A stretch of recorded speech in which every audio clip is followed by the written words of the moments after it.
Okay, so the final video to the MCWAS components here. So if you've been following along, we've created our agent, we added our agent to a resource, so I'll show you here.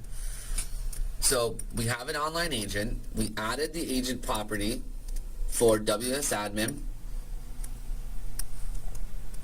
.profile path, which includes the script name.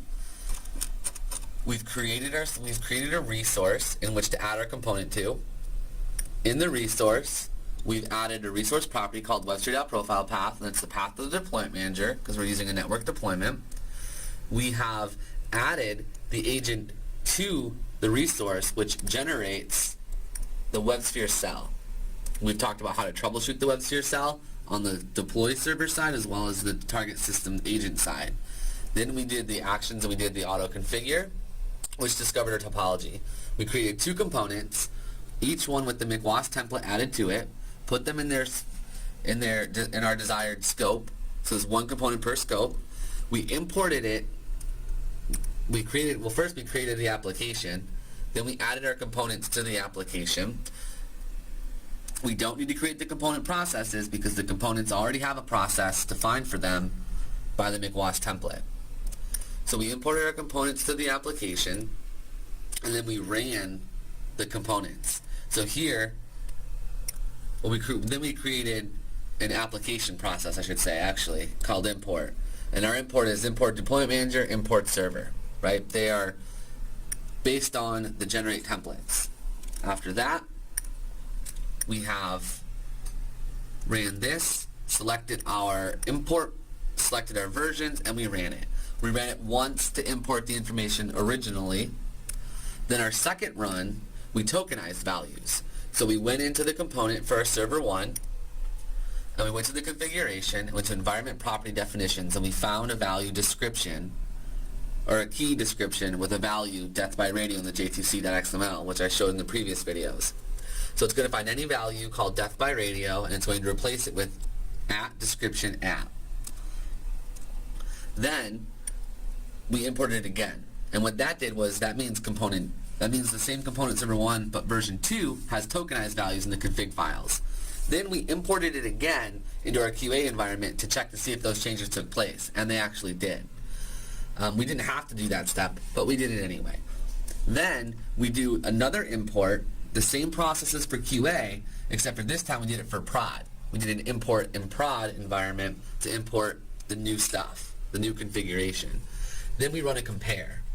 Now, you can run the compare through the application process, but what that means is that your compliancy level is going to show a negative mark because the application is set to fail because we know they're different. I know QA and prod would be different, right? I know that the conversion 1 of my component has a different value in the j2c.xml for description under j2c resource as my production environment does. And I don't want to flag these compliancies. I don't want red to be here.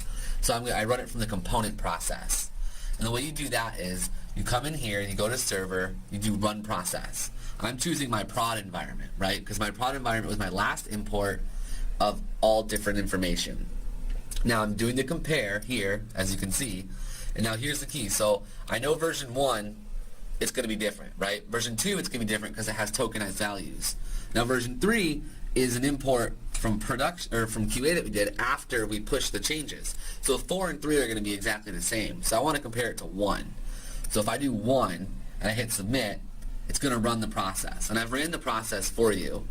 So if we look at history, or we look at, we go back to components, find servers, and I can see down here, view request. I can see in here that it failed. It finished the process, but it failed as far as the compare goes. And if I click that, I can go down in here and I can find out right here. It failed because death by radio is what was in component version 1, and this is what is in the latest component that we imported in version 4. So that's pretty much how it works. And troubleshooting is all the same because we talked about that in the first video. It's pretty much the same throughout all of deploy. And other than that, that's it. I mean, that's pretty much all that MCWAS does. We imported information, we set it up, we imported the information, we changed the information on import, tokenized it, pushed that information out differently, re-imported it, and then we compared it to confirm and change and see the differences. Now, that's what the MCWAS plugin does. And that's kind of what the MCWAS template does. Now, the IBM application server plugin for WebSphere has all the other stuff as far as installing the apps and doing all those other things. And that's about it. So if you have any questions on anything that we've talked about, any of the other videos, this video, any of them, please put your comments below.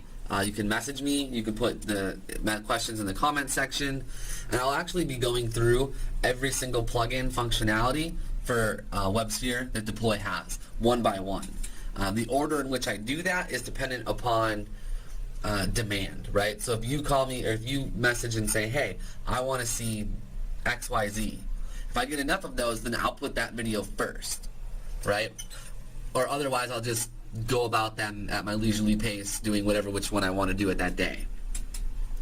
So it's important to get feedback. And if you think some of the stuff in the videos was hard to understand, or you want me to do another video or go over it again differently so it's more understandable, or you want me to just talk about it, or you have topics, or you're confused about what components are, or how to build a project, or best practices, just put those in the comments and I can address those in videos, podcasts, or however we want to do it. And other than that, that's about it. I hope it was informal or informational, and until next time, have a good day.